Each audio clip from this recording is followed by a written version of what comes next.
মোহাম্মদ হারুন রশিদ নামের এক ব্যবসায়ী নগরীর বাইজিদ বুস্তামি এলাহাতুন অপহরণের মাত্র 12 ঘন্টার মধ্যেই উদ্ধার করছি বাইজিদ বুস্তামি থানা পুলিশে। আর এই ঘটনার মূল পরিকল্পনাকারী সহ 6 জন অপহরণকারীও গ্রেফতার করা হয়। সাথে এই ঘটনার ব্যবহৃত একখান জিপ গাড়ি একখান মোটরসাইকেল জব্দ করছি পুলিশে।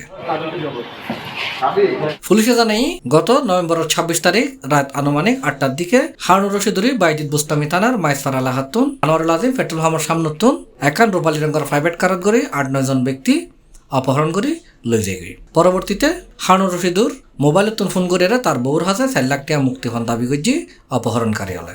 আর এই ঘটনা জানিয়ে সাথে সাথেই বাইজিদ বুস্তামি থানার এসআই জসিমউদ্দিনের নেতৃত্বে উগ্র টিম হারুন রশিদুরি উদ্ধারল্লায় হাজত লামি পড়ে।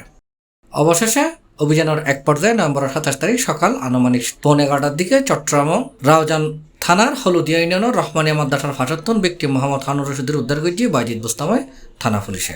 আর এই ঘটনায় 6 জন অপহরণকারীটিও গ্রেফতার করছি তারা। গ্রেফতারকৃত আসামি হলেন আল ফয়জুল আলম, প্রকাশ রবিউল, মোহাম্মদ সুবহানুর রহমান, মোহাম্মদ সাদেকুল আলম, মোহাম্মদ লোকমান শরীফ, শফিকুল ইসলাম বাপ্পি, আরমান, প্রকাশ মানিক। তারার ব্যাকুণরে আদালতত পাঠানো হয়। আর সাথে এই ঘটনায় জড়িত বাকিলর দরিবেলায় পুলিশ অভিযান অব্যাহত আছে বলে জানাই পুলিশে। C plus Chittagong.